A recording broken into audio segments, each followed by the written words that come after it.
help you. So without further ado, I hope you're all armed with something English, maybe fizzy.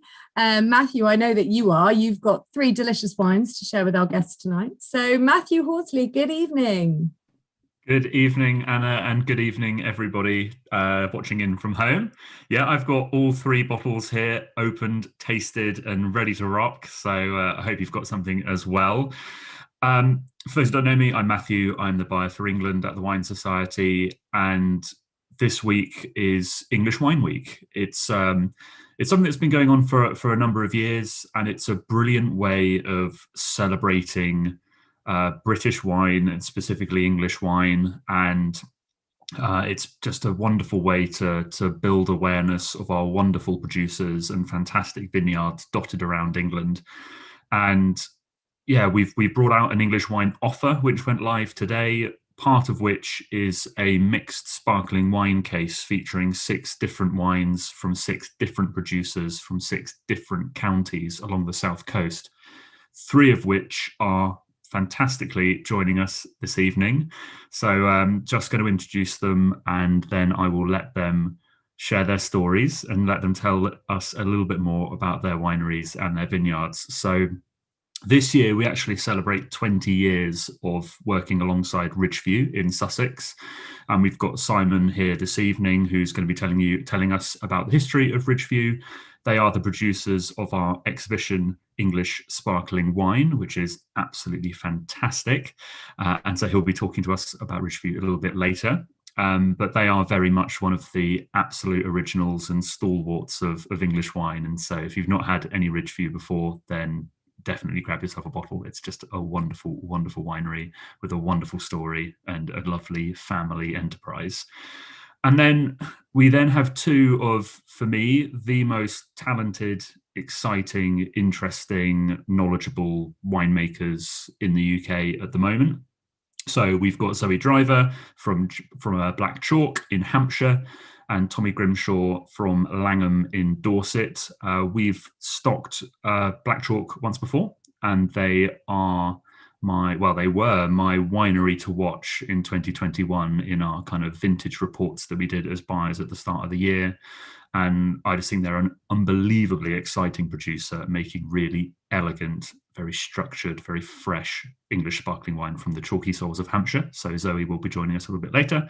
And then our newest winery, I suppose, is Langham. I've bought their Corallian for this offer, and Tommy will tell you a little bit more about them. But I just think they are, again, one of the most exciting producers, making very elegant, very rich and generous sparkling wines from Dorset. I don't think we've ever bought any wine from Dorset before, so it's super exciting to have Tommy here. So without further ado, I'd like to introduce Tommy, who's going to be starting us off today. Good evening, Tommy. How are you? Good evening. I'm very well, thank you. Very well. It's still wet down in the southwest as well. So. Absolutely. I think we've got some slides, so you'll be happy to know that my face will now disappear, and we'll bring up the slides, and Tommy's going to tell us a little bit about Langham. So thank you very much, Tommy, and we'll see you in a bit. Great. So yeah, I'll give a sort of a general overview of Langham. This is our vineyard here. This is one field. We've got 2 fields adjacent to each other. We're a 30-acre site, and we're a grower producer. So we grow all our own fruit on site, about 20 meters from the winery door. So that allows us to be really meticulous in everything we do from start to finish. And we're a very small team. So there's Ollie Whitfield and Becky in the vineyard. So they're our sort of vineyard team. And then there's myself and my assistant winemaker, Lauren, in the winery. So there's literally only 4 of us on the production side, which means that we can be really close-knit, really good communication within the team, and do everything to meticulous detail from start to finish. Langham itself is situated near Dorchester in Dorset. So yeah, we're representing the southwest. And we started in 2009. That's when the first vines were planted with our first vintage in 2011. And last year, 2020, the IWSC named us the best sparkling wine producer globally, which is just kind of nuts for a little producer in the southwest. Something that we're incredibly proud of, and yeah, probably singing about quite a lot. But I think it's testament to the Langham team's past and present. I think then looking at the ways that we produce our wine and what's got us to that level and what sets us apart is probably our approach in the winery itself. So in the winery, we don't filter, we don't use any fining agents, and all our base wines with that first fermentation is all from indigenous natural yeasts. We're also using about 50% oak barrels to 50% stainless steel for our aging and for our fermentation, which you'll see here, all sort of hung up on straps. So we have an old sort of grain barn, which is used as our winery, and traditional barrel racks don't really fit there very well. You get these pallets that kind of stack above each other, but if you want the barrel at the bottom and you want to specifically use that one barrel as part of your blend, you just have to unstack everything else. So we just got some scaffolding made up and some ratchet straps, so now we can hang every single barrel individually and access them as and when we need them. It also means that we can add sulfur to maybe one barrel but not to another, and we can work individually with individual parcels, which I think is key to our success. In the vineyard, we grow Chardonnay, Pinot Noir, and Pinot Meunier, so your sort of classic three main varieties in Champagne. I think you'll probably hear tonight a lot. There's this correlation between the soil structures of Champagne and the UK. And we have Kimmeridge and Portland just on the coast, just south of us. So we've got Portlandian, Kimmeridgian soil, two of the main sort of substrates in the Aube region of southern Champagne. So there's a direct correlation there. We've got a similar climate to what they had about 30 years ago, so it's kind of a no-brainer to plant those varieties. You can see that it looks like a load of derelict old buildings. So it was an old dairy farm when Justin took it on and decided to plant the vineyard. And we've tried to keep these structures and not mess around with them too much. Some of them are beautiful old buildings. And so we're doing tours and tastings and everything here on site, so you can come and have a full look around. And we're trying to increase our tourist attraction now, by doing self-guided tours and guided tours and tastings across the estate. And we've got 5 different wines in our portfolio. Well, I'll kind of jump onto the Corallian, which we sell through the Wine Society, and some of you may have in front of you. So it's our Chardonnay focused wine. We also have Culver, which is Pinot focused. Corallian and Culver are names of 2 chalk strata that run under our vineyard. So that's where the name comes from.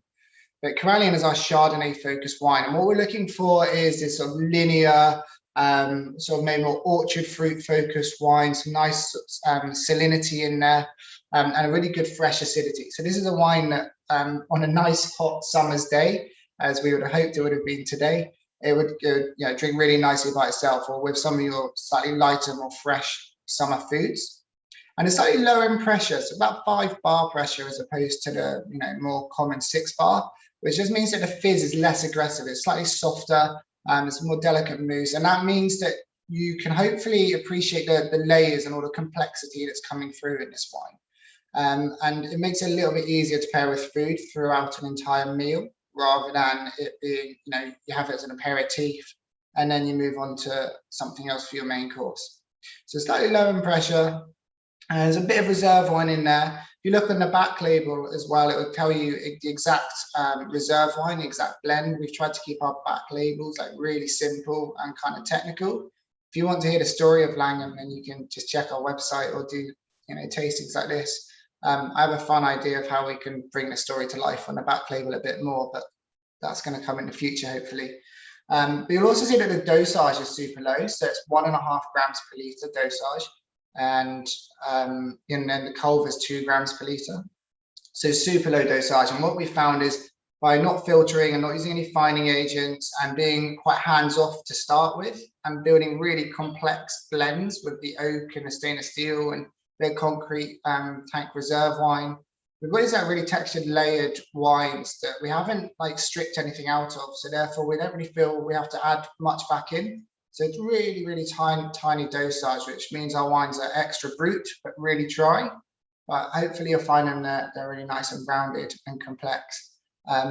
Yeah, it's kind of hard to nail what we do and everything and all our hard work into such a short period of time. But I think what really makes us unique as well is our team. You know, we're a super young team.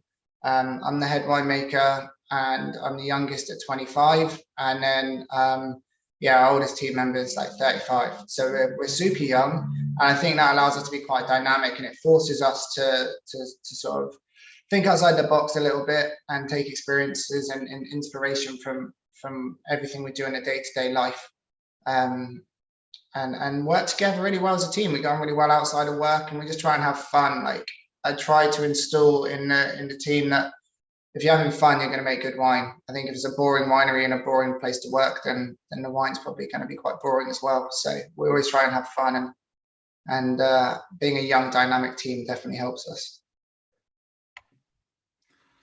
Thanks, Tommy. Amazing. I've been wondering how unbearably young you are for a little while, and the 25 head winemaker of a serious estate is seriously bloody impressive. So congratulations. I'm just tasting the Langham now, and annoyingly, two of my main questions, which I was going to ask, which were about the pressure and the dosage, you've already answered. But could you tell us a little bit more about your blending process? Blending with traditional method sparkling wine is hugely important. So could you tell the members about when the blending is happening, at what stages, and what you're looking for at those respective parts of the winemaking? That'd be really great. Yeah, absolutely. So for me, the blending is where I own my corn, really. It's the most vital time for us at Langham. With modern techniques, you can add certain yeast strains to your juice at harvest, and it's going to kind of dictate where that wine's going to go and the flavor profiles that the wine will have. So you might want kind of orchard fruits for your Blanc de Blanc, so you can add specific yeast strains that are going to take the wine in a certain direction. At Langham, because we're not adding any yeast, we're relying solely on these native indigenous yeasts, these wild fermentations. They're completely unpredictable. So in order to maintain consistency in our styles, so you'll get a bottle of Corallian or Culver, and you can be assured it's going to be the same style every year. It's the blending that's crucial for us. So we have about 70 barrels of sort of 225 to 228 litres. And then we've got a few 500 litre puncheons as well, and some stainless steel. So in total, I'm looking at about 90 parcels of wine, plus our reserve wines, which are aged in concrete tank as like a mini Solera perpetual cuvee. So we've got a lot of parcels, and we're always looking to do Culver, Corallian, Rosé, and a Blanc de Blanc. So I can have up to like 90 odd parcels to get into four wine styles. So you can imagine that that's quite a headache logistically, but it means that I can start drawing out the specific barrels, and Lauren, my assistant, and myself will taste 10 parcels of wine a day. We'll do full tasting notes, score them out of 20, and start to earmark where we think that base wine may sit. So if we're getting sort of red fruits and slightly creamy, sort of broader palate, you might think that's Culver. If you get sort of white peach and then some orchard fruits, it's nice salinity, think, okay, that might be go for Corallian. And then we can start pulling together these sort of pieces of the puzzle. And it's happening at this very time. So I just pitched my blends from 2020 to the team last year. And fortunately for me, the boss liked them. The rest of the team liked them. So I get to keep my job for another year. And we're just coming up to bottling now. So we'll start bottling in about a month's time. And the reason for that is with wild fermentations and wild yeasts, they might not finish fermentation before December. So it gets really cold, the yeast falls asleep, it doesn't want to get up again as you do. It's cold winter day, you probably don't want to get out of bed. The yeast is the same, so it goes dormant, it warms up again in the spring, the fermentation's finished. And then it's only now that we can start to taste the wines accurately and know what the base wines taste like and start blending. So I'm just conscious of time, and I don't want to take away from anyone else. So don't worry, we've still got a few more minutes. So I was lucky enough to come and visit you a couple of weeks ago, and it was baking hot, which was lovely. And you spoke a little bit about how you're quite an oxidative winemaker and as a producer. Could you tell us a little bit about what that means and how it affects the final wine? Yeah, absolutely. So you kind of have like oxidative producers and reductive producers. There's not like a right or wrong by any means. It's just winemaker's preference. So we'll crush our grapes in our press, and as the juice comes out, we'll try to avoid adding any sulfur dioxide or anything. We want loads of oxygen to get into the juice, and the juice kind of goes a bit of a brown, murky color, which you probably don't think is a good thing necessarily. But basically, a lot of the compounds in that juice that can oxidize. It oxidizes in the juice, and so for like a COVID-related analogy, we're kind of vaccinating the wine at that point. A lot of the things that can oxidize are getting oxidized, and then during the settling process, they fall out, and you end up with like a really nice, clear, clean juice, which you ferment.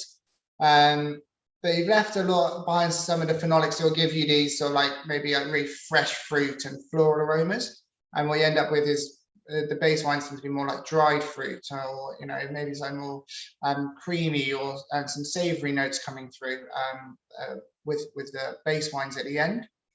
And also, yeast really needs oxygen to be efficient at what it does, to break down for cells to break down. So by introducing that oxygen, it means that our wild fermentations with like slightly less tolerant natural yeasts, and we don't have to add any nutrients or anything like that, because the oxygen's in there and it's kind of helping that yeast break down.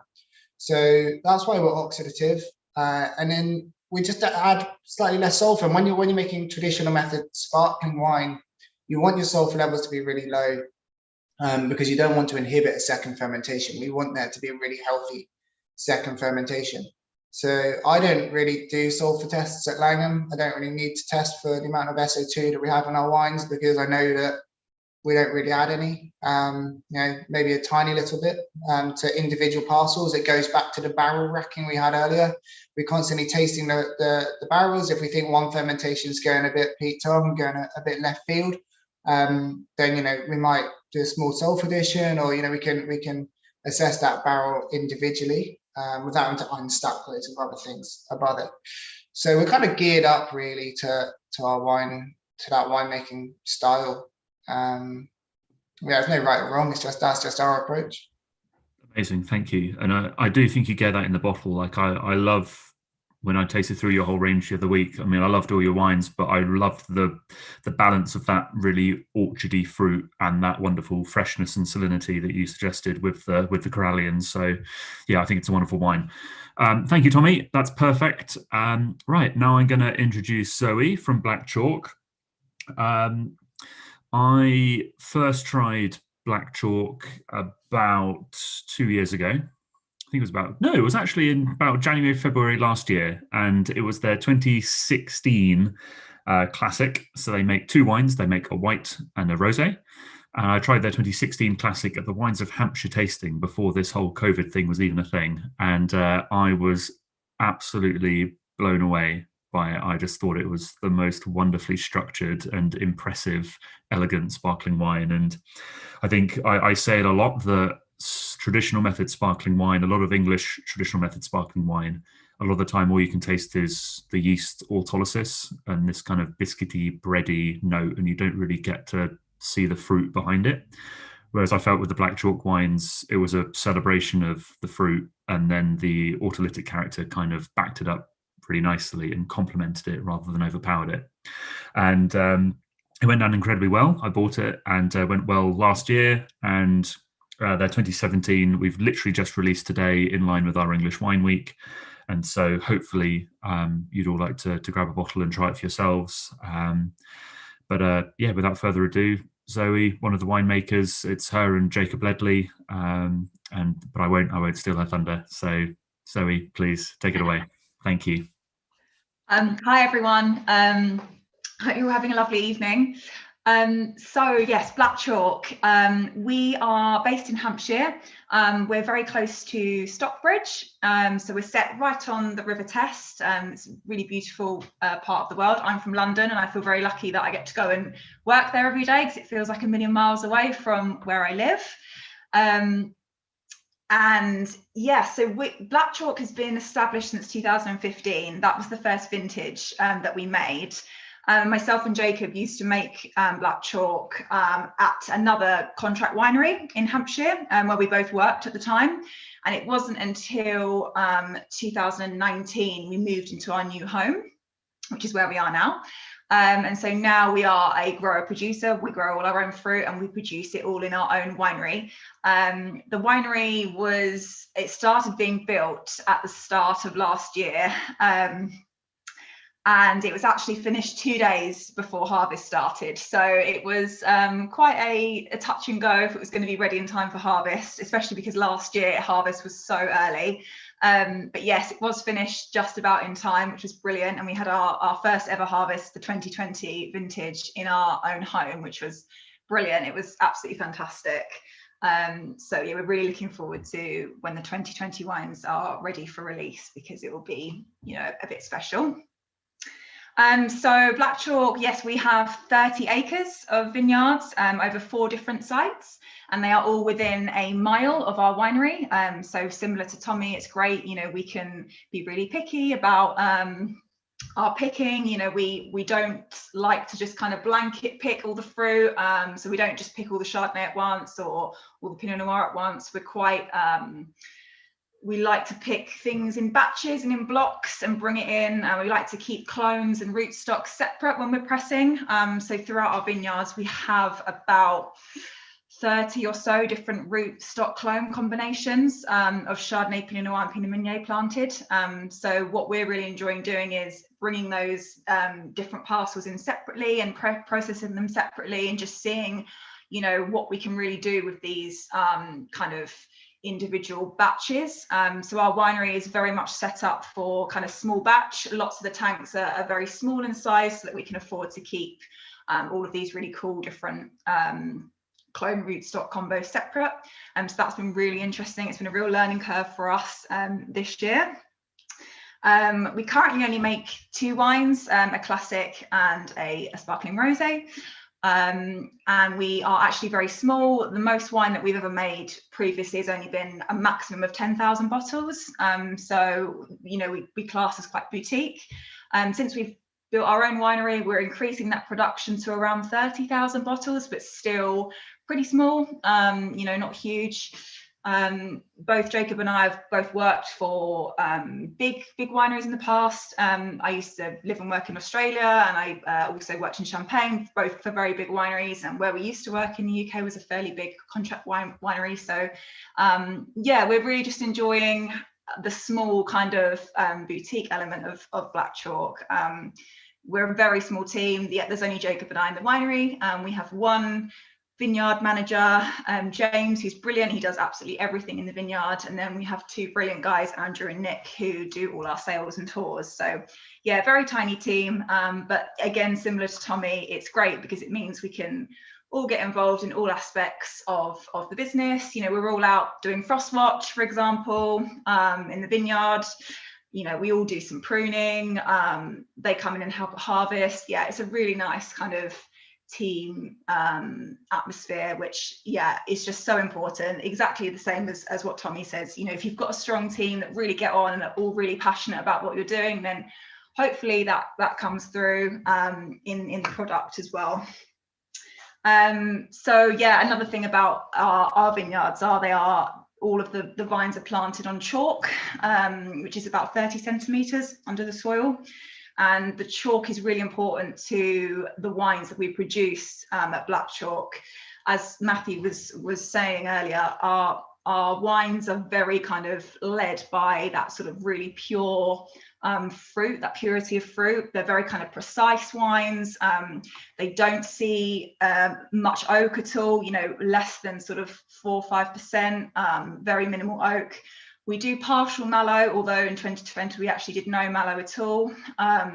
We really like to allow that fruit to shine through. So for us, that's kind of a real stylistic element.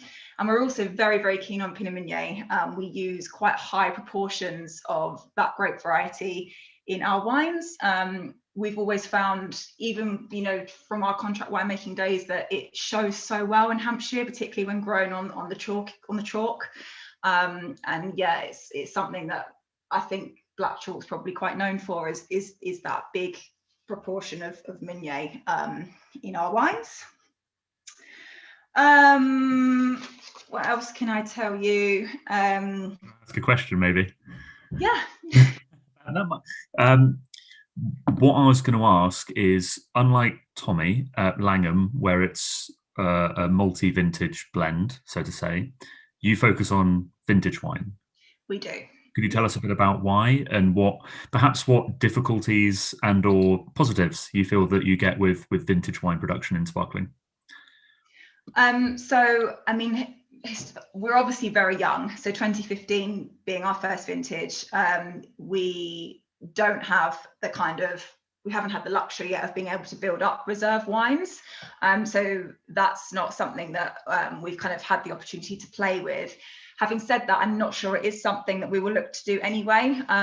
We are quite keen on this idea of kind of growing with intent in the vineyard. So, for example, there's a really beautiful clone of Pinot Noir, 779 clone, that is one of my favorites in one of our vineyards. And last year I decided, just to see what would happen, I decided to leaf strip half of it and leave the other half exactly as it was, and then bring the fruit in and see, did that make any difference? You know, is it worth doing? How does it change the quality of the fruit? All that kind of stuff. And I think where we are so small, we've kind of got the luxury of being able to really play around with the fruit that we bring in and how we make the wines from it. And so I think our wines are normally quite different year on year, so the blends tend to move around quite a lot, and I think we like that because it means that we're kind of not sticking to a recipe. We're kind of just going with what the year's given us, really. So we really hope that our wines are a reflection of, you know, what the year was like, and I think that's something that we're quite keen to kind of continue with over the years, for it to be a true expression of, you know, if it was a terrible year, if the weather was awful and we really got done by frost, and, you know, then maybe hopefully, you know, we do our best, but that wine is going to be very different from a year that, you know, it's completely so hot and ripe and amazing, and, you know, it will be a true reflection of what we can do with the fruit from that year. So yeah, it can be tricky, but it's also, I think that challenge is part of what makes it fun as well, I think. Definitely. So speaking of vintages, I've mentioned that we bought the 2016 and now we've got the 2017. Yes. How would you define the differences between them? I see someone in the chat has mentioned that they're drinking the Black Chalk Classic 2017 now. It's as good, if not better, than the 2016. Yeah, I'd love to get your thoughts on what you think the differences are, if any. So I think for me, 2017 was a difficult growing year for us.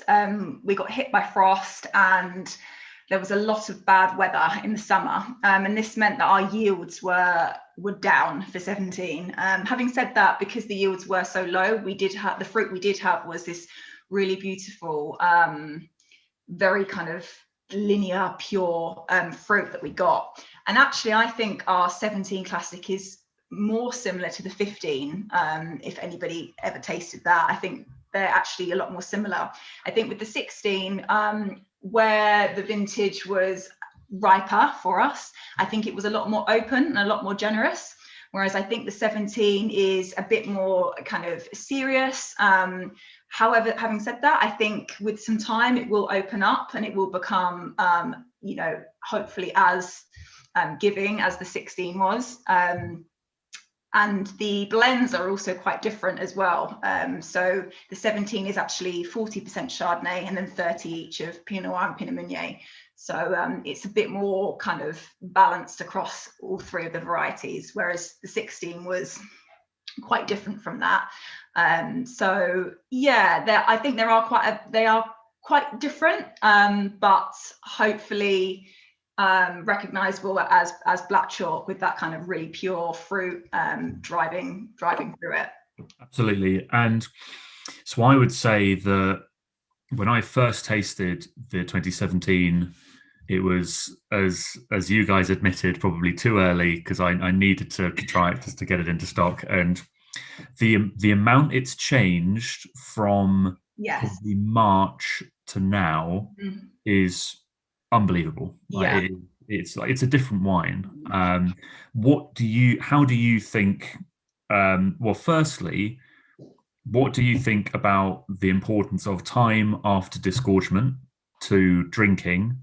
Why is that important? And then B, where do you think this wine is going to go next? Do you think it's just going to stick there and stay at that level? Or do you think it's going to develop over the next kind of year or two?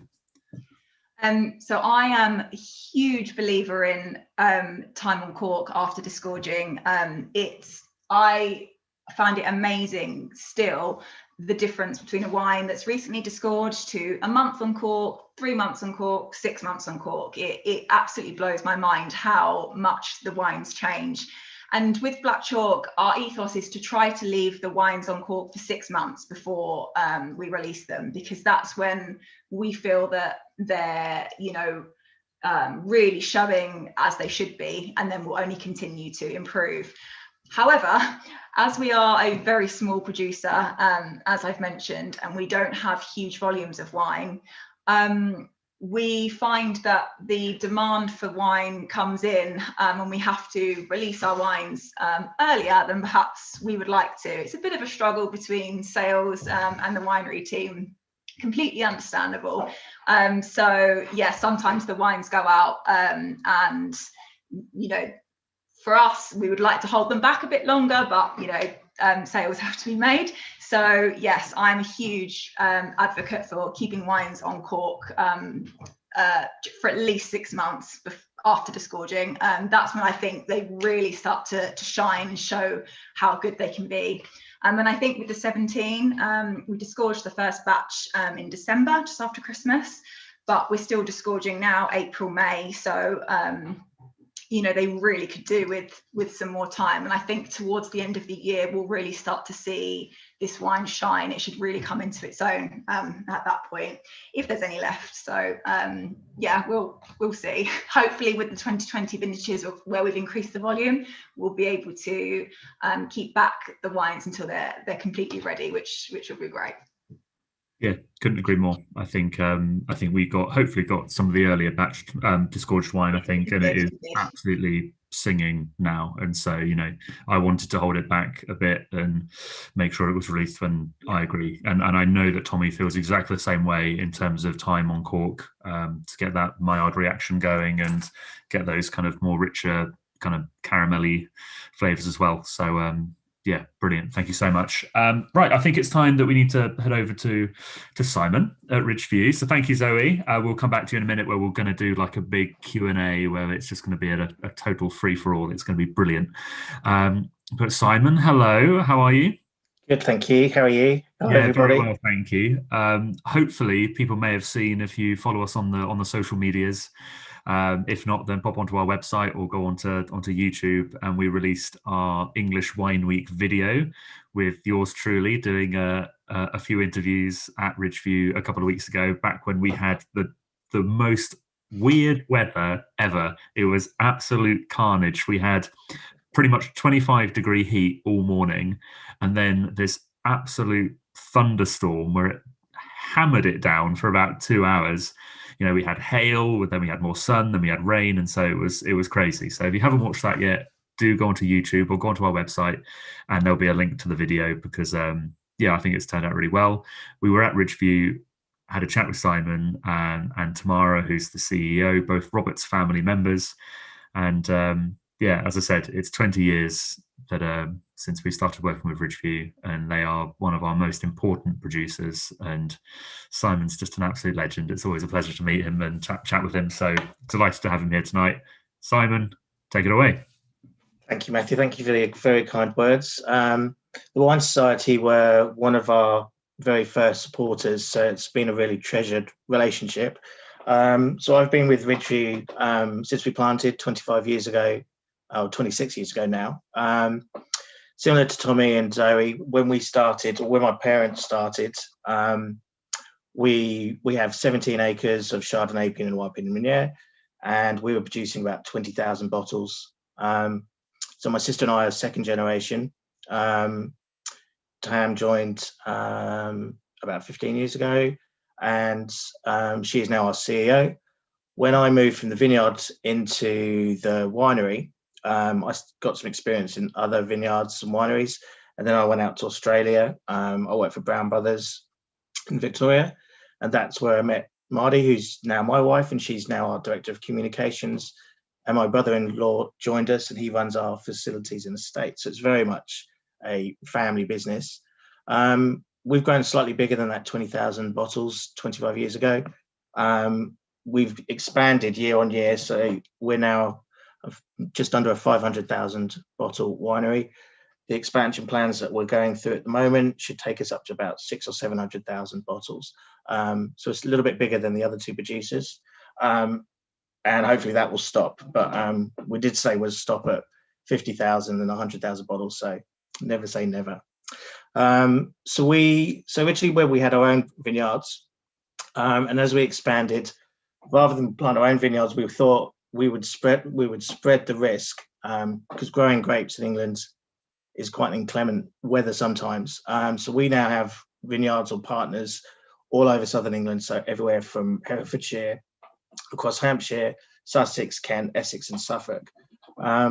If you ever have the chance to come to Ridgeview, again, like Zoe and Tommy, we have lots and lots of small tanks. So the reason we do that, again, is to keep everything separate. 40% of our, or 35% of our business is contract winemaking and own wine label making, such as the Wine Society.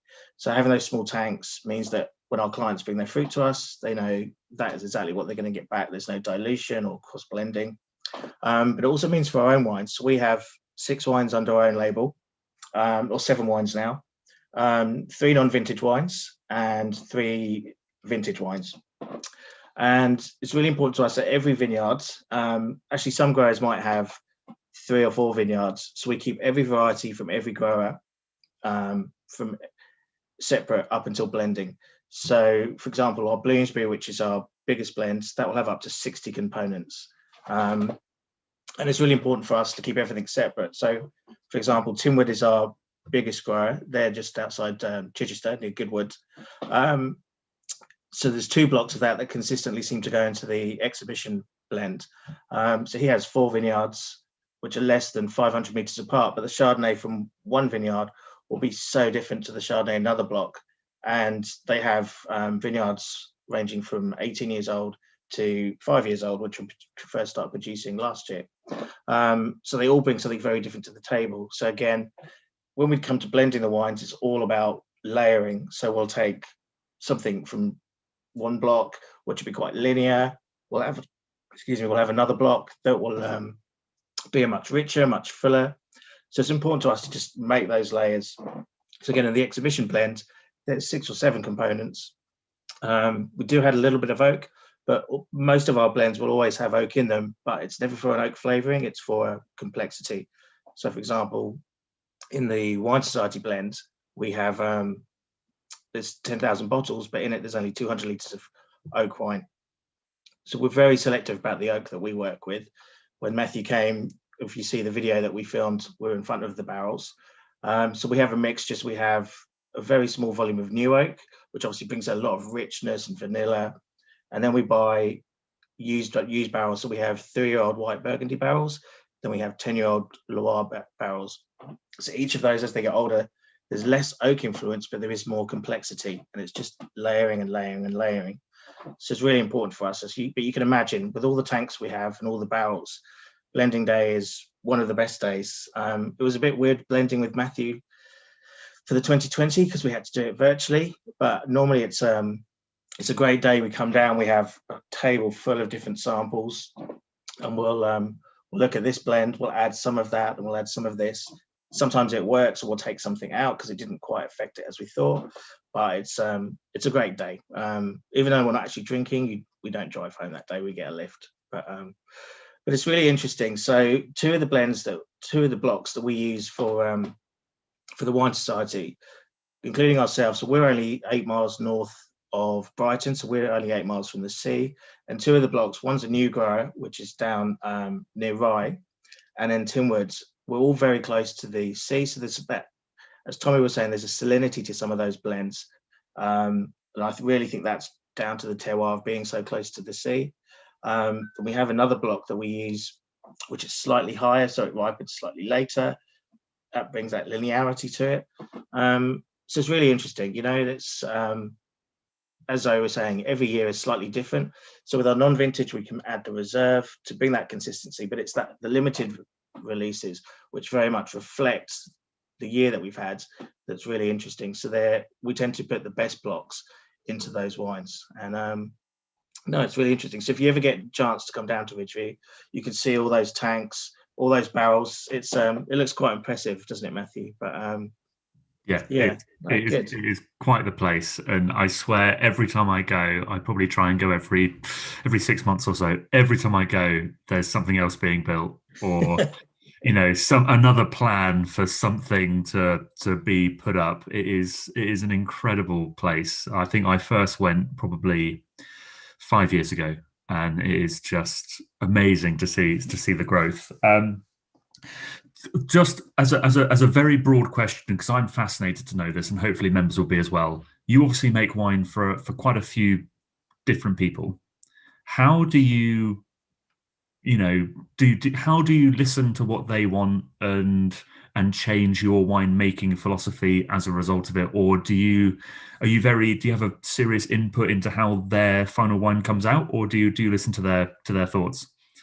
It's really interesting, and part of the contract winemaking is I really enjoy it. We have very different relationships with very different growers. So I have one grower who we've been making wine for them for 20 years, and I only met him for the first time 2 years ago. We speak on the phone, and it's very much a case of he'll phone up and say, right, I'm sending you down however many tons of grapes. I'd like a rosé, a blanc de blanc, and a blend. And I go, okay, fine, I'll ring you when they're ready. And then we'll have other customers who it's a real passion for them, and they slave in the vineyards day in, day out, and they're very much involved. So so they'll even come, even though the fruit's delivered on a lorry, they'll follow it behind in their car, so they'll watch it being pressed, and at every stage they're involved. Especially if they're new to the industry, they need a little bit more handholding and explaining the process. And then others, they know what they want, and they'll give us some advice. And everything in between, and then that's what I like about it. It's sometimes we'll have complete free reign, and other times we'll be a little bit more guided by the grower. Brilliant. And at the moment, we're on the 2018 base vintage for our exhibition English. Could you tell us a bit about the blend and a bit about the dosage maybe, and time under lees, and just give people an idea of what the exhibition wine is? So the exhibition wine for us, when we first came into conversations with the Wine Society, it was very much, we wanted it to be a reflection of what we thought an English sparkling wine should be. So consistently, it's been around 60% Chardonnay, 25% Pinot Noir, and the rest is Pinot Meunier. And for us, that reflects very much what we grow in England. So Chardonnay is very much more the dominant variety, followed by the Pinot Noir. And we wanted to bring each of those qualities out in the wine. So when you taste this, especially with the 18, because it was a super hot year, so it's very fresh. It's got some of that citrus from the Chardonnay that you'd expect, but because it was so warm, you've got some of that tropicalness coming through as well. You've got some of the savouriness coming from the Pinot Meunier. But so it's relatively short lees age, so it's about 2 years. And the reason for that is we want that fruit to be at the forefront. We want the autolysis just to be starting in, but we don't want to be the dominant characteristic. So the dosage for us is relatively low. It's about 8 grams. And the reason our dosage is where it is, so historically we've always done malolactic fermentation, which is changing the complexity of the acid from a hard acid to a soft acid. So malic acid is an acid you have in an apple, and lactic acid is an acid in milk. So you're changing the softness to it. So we've always historically picked quite high acid levels so that the wine can go through that process. With 2018, we didn't have that option. I mean, it was so hot, acids were dropping. So it was the first year that not the first year, but it was 1 year where we consciously went through a tank-on-tank basis of whether we should or should not put Malo through, so that we still had, for an 18, quite good acidity levels. And you marry that with the richness and the ripeness that came from that hot summer. I think it's quite well balanced. You've still got the acidity, so it's that freshness, but there's that richness. And for us, The dosage is just helps marry that acidity with that full fruitness. Absolutely. And you don't have a choice, because I decide the dosage as well. So I was very tempted with a very low dosage on our next batch, because I thought it was wonderful. But I've got to think of what the members want, and I think that slightly, higher dosage just marries the wine better. And at the end of the day, I would say that our exhibition wine, our English sparkling wine, is a sparkling wine to be drunk within 2 or 3 years. You could age it without doubt, and I'm sure it would get better, and I'm sure it would get more complex, and it would get more buttery and biscuity. But it is, for me, a lovely wine to drink now, and that's what we want. Because the last thing we want is for someone to buy a bottle in July, open it in August after chucking it in the fridge for a day or so, open it up and go, that's not really what I was wanting. I was wanting something which is bang on now, and I think we've achieved it. A quick question, just as again another kind of quite broad, geeky wine technical thing, but as a producer of traditional method sparkling wine, how do you decide when you pick the grapes? Because the wine goes through so much change from harvest to drinking. How do you know when the right time to pick the grapes is? So we have a very close relationship with all our growers. We call them our partners, and they're all very long term. So we're talking to them all summer. So Matt, our vineyard manager, and I will go out and try and visit. Well, he will visit every vineyard throughout the summer, and I'll try and come out with him as much as I can. So we're monitoring and analysing the juice on a weekly basis to start with, and then that will get closer and closer till it's almost daily. And so we generally tend to pick on the acidity. Obviously, we're monitoring the sugar because that's an indication of the ripeness, but the acidity is the key thing for us. We're quite lucky, so we've got quite a big picking team, or we have 3 or 4 picking teams, so we can, and we're a winery big enough that we're running 24 hours a day, so we can process a lot in a day. So when the fruit's ready, it'll be right. We would like that pick now. We would like this pick now. And that's the beauty of having fruit from all over the southern England, is that everywhere ripens at different times. So our harvest will run for between 4 and 6 weeks. 2018, it went for 9 weeks. So we can wait to pick this block in Essex this week. Then we might pick Herefordshire 2 weeks later. So it's the luxury that we have, having it all spread out over the whole country. Is there a region that is growing particularly fast in terms of area under vine that you're excited by, or? Yeah, I mean, Suffolk's looking really, really interesting because they're so dry, and for us it's quite good because they tend to ripen before everybody else, so we can pick the East Anglia vineyards first and kind of then concentrate on the rest. But it's still quite a new region. Hampshire and Sussex and sort of Kent are the main historical regions that were grown, or counties that were grown. But yeah, Suffolk looks really exciting, actually.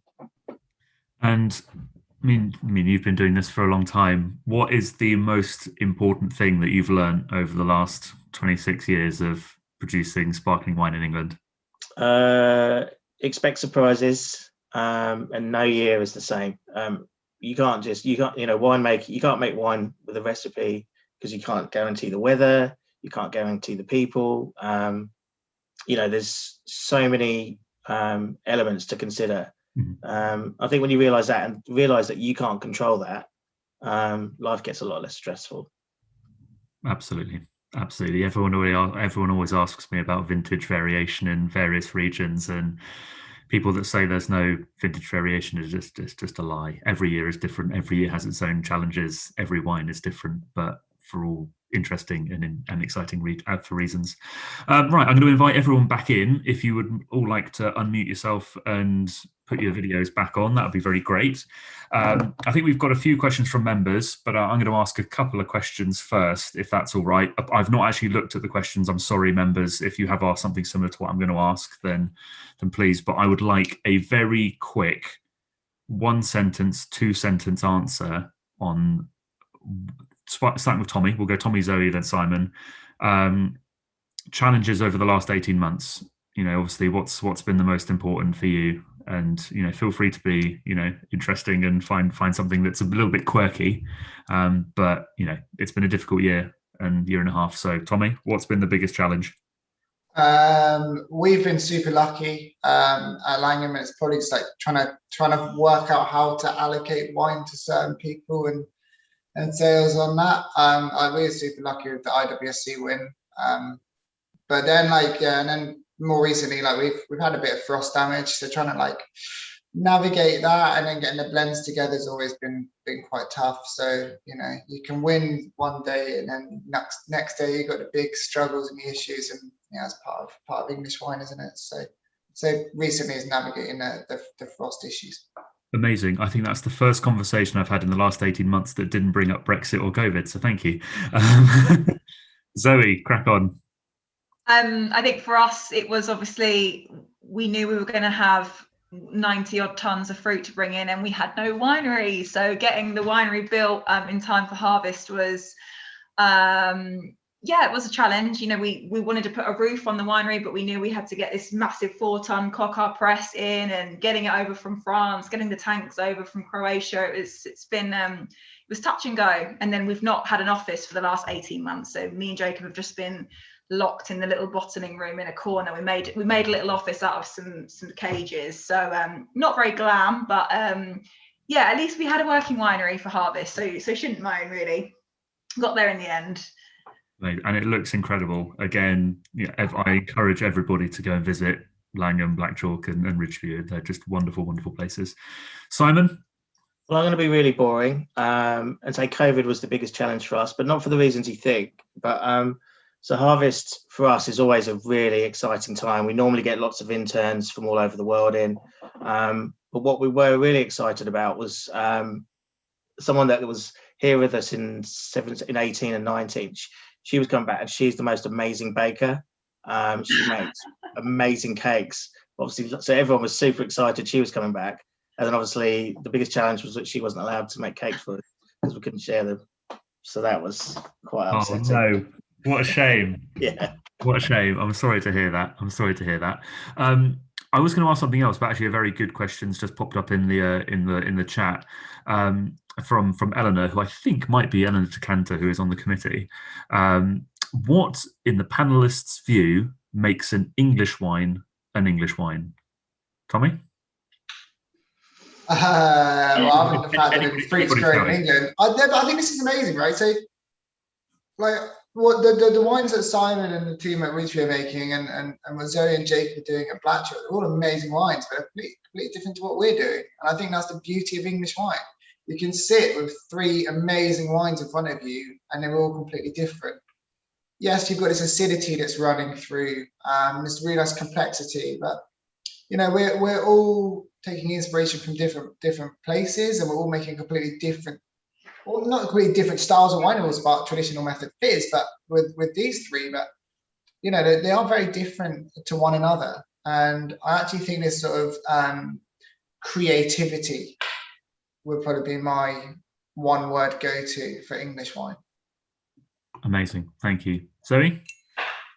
Yeah, I mean, sorry to kind of copy you there, Tom, but the kind of innovation I think we can do in the UK is what I absolutely love. A lot of other wine regions, you're kind of restricted by certain rules and regulations, but what's brilliant about winemaking in the UK is that we can really be creative, innovative, and kind of, you've got all sorts going on now. We've got pet nuts, we've got orange wines, we've got wild ferments, we've got all this cool stuff happening, and that's what I love. Everyone's just doing their thing and trying new stuff, and it's brilliant. It's great, and I hope that we continue to see all this new and interesting stuff pop up, because that's what's so fun about making wine in this country. Thank you very much. Simon?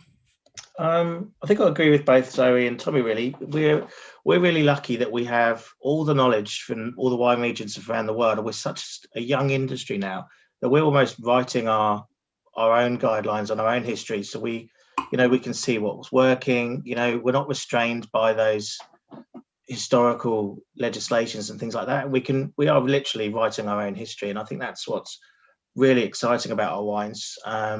and as Tommy says, we've got very many different styles all using the same method, and I think that's what makes it very English. That we might as well make the most of the acidity of the fruit that we're able to get. So we have a longer growing season than Northern Europe, so we should make advantage of that complexity that we can naturally grow. Absolutely, and yeah, I completely agree with you all. It's part of the reason why I've put this mixed case together, in that I think English wine, it's no longer a minority sport. It's no longer a thing that people see in shops and go, oh my God, English wine? Oh, that'd be fun. Let's try that.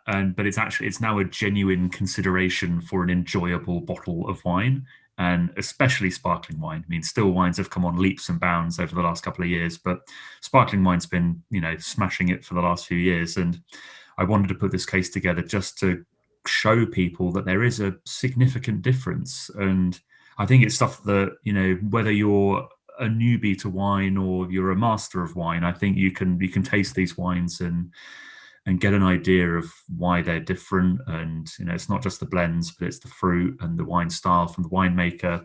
There's real character in English sparkling wine. So yeah, I'm very, very pleased. It feels like I've set you up slightly with that answer, with that question, but yeah, I'm glad that you agree. Anna, we've got member questions. Come on, members have got to get their say as well. It can't be me all the time. So we certainly do. And thanks, guys, so much for such an interesting evening. We were just saying behind the scenes, we've covered a lot of ground. So in a short space of time. So I appreciate it. We have had a question from a gentleman called Simon Ogden that leads quite nicely on from what we've just been talking about. Simon, you obviously mentioned you're not really restrained currently in the English wine world. However, people or producers in Champagne, Cava, they have a PDO system, which obviously means that there are rules and regulations, but it also sort of means they have a brand. So Simon has asked, would English Fizz benefit from a brand name or a regional name like Champagne or Cava? So keen to hear your thoughts. So this has been a very contentious issue for many, many years, and there have been lots and lots of suggestions. Some better than others, I have to say. And it does. So we do have a PDO, and now as of Christmas, we're looking at rewriting that because we can now. And so I think we're tightening up some of the restrictions and the guidelines. Again, quite contentious, but our governing body, WineGB, have released Classic Method, similar to Cape Classic Method in South Africa, and so that is the intended guidelines, and that would be the mark for English sparkling wines made within the PDO limits. Could you expand on what that means in terms of time under lees, time after vintage, for example? Yeah, so it's got to be it's going to be a minimum of a year on lees. Got to have 3 months cork age, has to be picked within a certain yield. You can only use certain varieties. Yeah, so it's kind of like it's the PDO rules, but slightly tightened up. So if you want to use that that mark, that they're the rules that you need to make. But I mean, they're pretty wide. I mean, we have PDO rules, and then we have our own internal parameters at Ridgeview, which are much tighter. So, obviously we have much more extended lees age. So, it's still quite open, so you can still be quite relatively experimental. But yeah. So sorry, was what you were just discussing, was that the current PDO rules, or is that the new GB Classic method? That would be the new GB Classic method. Only 12 months under lees? I think that's right. Don't quote me on that though. I'm definitely not typing it into my other computer right now. Don't worry. Okay, interesting. And any other thoughts, Tommy and Zoe, on that? No, I think like Simon said, it's a very open discussion, and everyone's got a different viewpoint on it. I'd just like to see people drinking English. It doesn't matter what it is, just drink English and give it a go. And if you don't like the first one you have, don't be put off. As we discussed earlier, so many different styles, so try another one. Absolutely. Here. Fabulous. Thanks, guys. We've had a few questions naturally, with us, most of us being here in the UK. We experienced the frost, the late frost in May, but it's not only frost. I know obviously we're having an extraordinary weather pattern at the moment. So a question again to all of you, maybe doing a Tommy, Zoe, Simon scoop again. But what are the main threats weather-wise in the UK? So our vineyard manager Ollie says there's no such thing as a weather pattern because there's never a pattern to it, which is very true. And we're quite lucky at Langham.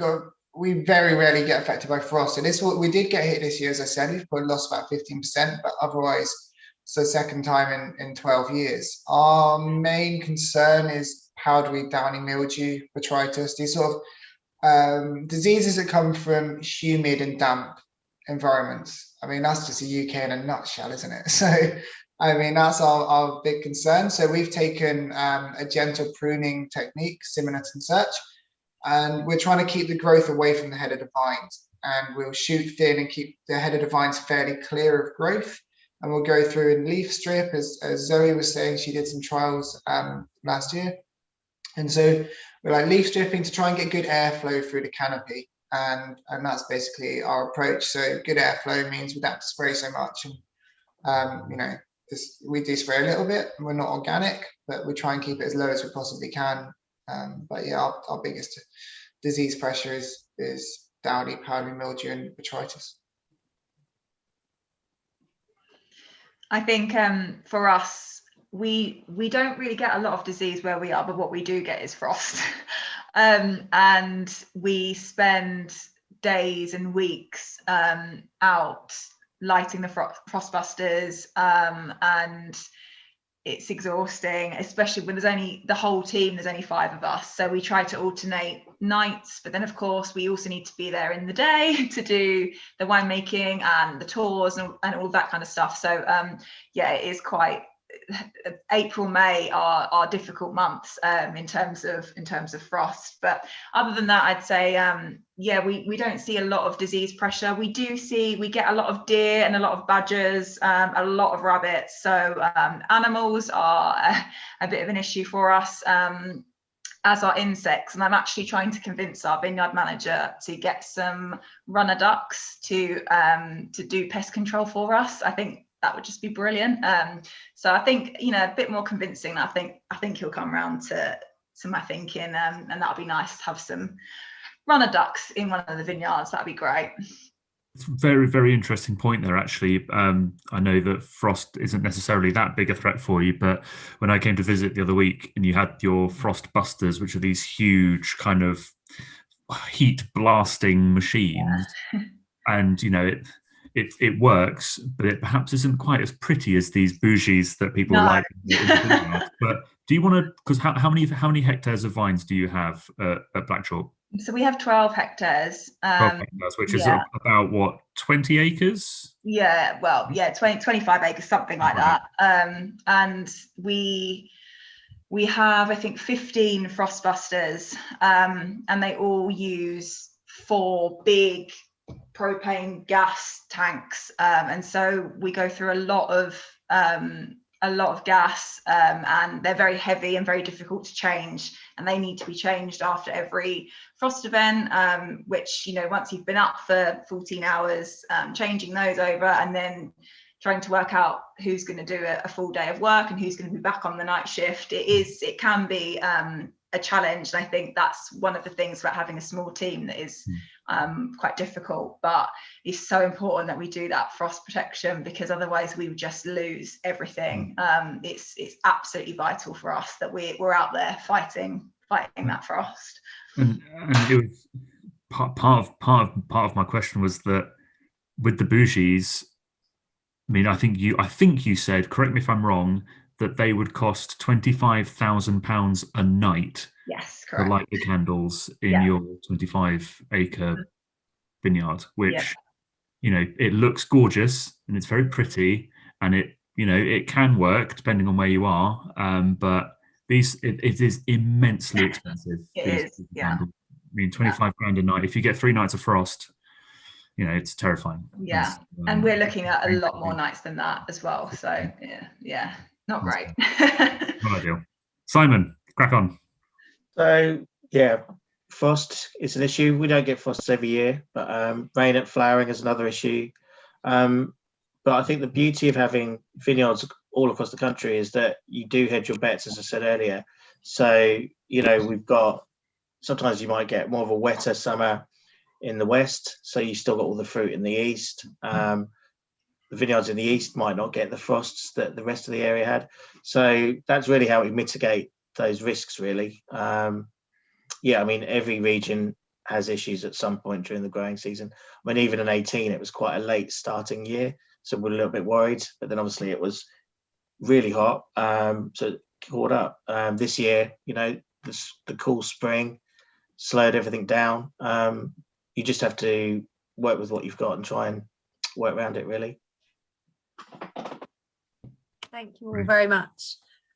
Leading on from that point, Steve has asked a question in the chat, actually, and based on all of those sort of risks and adverse weather conditions, is there a future of organic or biodynamic production in the UK? Is it viable? Yes, there's people proving it is. Will Davenport, for example, I think producing some of the best wines in the country, and organic. But you've got to weigh up whether being organic's sustainable for your business as well as just sort of, when you talk sustainability, generally people think from an environmental point of view, which I think we're all very conscious of our impact on the environment. And if you look at a vineyard, it's going to be carbon negative naturally if you just look at a vineyard, and then most of your carbon footprints come from the winery. And I know that all three of us sat here today are looking at how we can address the carbon footprint we're putting on in the winery. But then you've also got to look at the sustainability from a business point of view. If you're going to try and go organic and get certified, and then you have to watch your crop get decimated by disease or by certain pressures each year. It's all well and good being biodynamic or organic, but if there's no vineyard there in 5 years' time, then there's nothing really to look at or to do with it. So I would say, I know from our point of view, and I'm sure it's the same for the other two producers, we're very conscious of our impact on our local environment and the ecosystems around us. We've just set every 10th row in our vineyard, we've let go to wildflower. And there's a huge section towards the woodland end of our vineyard we've just let go to wildflower because we don't need it. Doesn't make us organic, but we just feel it's best practice, and for our situation, we're doing the best job we can. Great answer. Simon, Zoe, can you add anything to that? It's funny that Tommy mentions Will Davenport, because we get asked this question quite a lot, and I think Will Davenport is a perfect example of what is achievable as an organic grower in England. But he only has his vineyard to look after, and he's an amazing winemaker. But there's organic and biodynamic vineyards that aren't that far from us, are the perfect example of why you wouldn't want to be organic and biodynamic in England, because you're really making an uphill struggle for yourself. It's very difficult. But you can make some amazing wines, and quite rightly. I think, as Tommy says, sustainability is the key for our industry. I've been quite involved in setting up the sustainability scheme for the English wine industry, and I think it's really exciting to see the engagement that we've got from a lot of growers. So I think that's, at the moment, that seems to be the focus for the industry, is trying to carbon net our industry and our vineyards and wineries, and go in that direction. Absolutely. It was going to be one of my questions, but we've run out of time. Kind of the sustainable wine GB, which Simon's been a huge driving force behind, is something that, as a wine society, we are taking a lot of influence from everything set out by Wine GB and the sustainability scheme. So well done for that. Zoe, anything to add, or should we go on to the next question? No, I completely agree with both of them. So yeah, feel free to. Thank you. Anna, time for one more? Lovely. I'm going to squeeze two in, but you'll see why in a second. The first is obviously everyone's got all the wines. So I just wanted to have a tiny compare and contrast and have each person maybe say a word or two about each of the other two wineries and what their thoughts are on the wines this evening. Shall I go first again? Yeah, Tommy, go for it. Yeah, I actually think this is a really fascinating lineup of wines, and we've already touched on they're all completely different. I'm a big fan of this black chalk, which is in my glass at the moment. Again, slightly high pressure. It's like a lot going on, really fruit forward. It's really complex and very clean and precise, which appears exactly what it sounds like they were aiming for in this. So I'm a big fan of that. And then the exhibition sparkling wine. I mean, you can't really go wrong with that, can you? I mean, it's basically everything you imagine of an English wine. It's got this creaminess, it's got orchard fruit, there's peach in there. It's got a really long finish and it's really well balanced, and it's really good fun and really easy to drink. That's my opinion of it. And hopefully people like the Corallian as well. Somehow it fits in there in its own weird little world. But yeah. Great answer. Zoe, up for you next. Yeah, I agree. It's so nice to do a comparison of three different regions side by side. It's rare you kind of get to do that. And although to me all of them are obviously English, they're all also quite different, which I think just shows how important the kind of regional differences are. I think this Corallian is absolutely beautiful. That's what I've got in my glass at the moment. I've not had it before, and I think it's absolutely stunning. It's a beautiful wine. I'm really enjoying it, and I think I'll be getting myself some more of that. And yeah, similar to what Tommy said, this exhibition, it's got so much going on. It's like there's like some hedgerow fruit there. It's like got a beautiful way. It's a really nice texture. Yeah, I just think they're both great examples of English wine. They're the sort of wines that you want people to drink and go, oh my god, I can't believe you've made that in England. That's amazing. Yeah, I feel a bit spoiled actually on a Monday night drinking absolute crackers. And finally, Simon. What I think is really interesting is that not only you've got the expression from three different counties, but three quite distinctive different winemaking styles. And Tommy's, I really like it because it's really open, it's really expressive, it's really exciting. And then the black chalk is very linear, it's very complex, there's a lot of layers. They both come from almost polar opposites but using the same method, and I just think it's a really interesting trio. I think they both taste really good. Amazing, thank you. And me? Yeah, you can have your choice. You can have your say too, Matthew. Yeah, I just can't get over how drinkable these wines are. They are so drinkable, and the Langham has got this. The more I taste it, the more I get that really orchardy fruit, almost kind of slightly bruised, appley, peary note. But again, this wave of English acidity and salinity that comes over the top, which just gives it this wonderful freshness. The black chalk is like, as I said, super precise, very crisp apple flavour with some kind of minerality and saltiness. And the exhibition wine is just, it's smashable. I know we're not allowed to say that at the Wine Society, but it is absolutely smashable. So, it's great. I won't tell anyone if you don't, Matthew. Fabulous. So we're just right on time. So I will say a bye and I'll let Matthew do the final sign off for the evening. But I did have one more question for everyone, which is a bit of I've morphed Alan Pearce's question, so I apologise, Alan. But it's what's next? So what is next for you, Tommy? Hopefully the wines are going to ferment for a second time in bottle. That's my immediate next hope. No, I've got some fun things lined up. So I've just done England's first sparkling wine on tap, which we released last week. Starting a Solera Blanc de Blanc, and there's another little project which I'm going to keep close to my chest for the moment, but there's some fun things coming from us. Yeah. Sorry, yeah. So for us, so again, the kind of one of the benefits of being small, we finished all our blending and bottling a few months ago now. So we're actually quite chill in the winery until harvest. But we hugely increased our range from 2020. So we actually made 7 different wines. We've gone from 2 to 7. So quite a jump. One of which was my own little project. It's a Blanc de Noir that I'm very excited about, and I hope will be good. And we also just made our first still wine as well, which we're very, very excited about. It's a still rosé, and it's all ready to go. We're just waiting on the labels now, but that's a first for us. So we're hopeful that people enjoy that. And yeah, we will look to hopefully do some more still wines in the future as well. So that's exciting.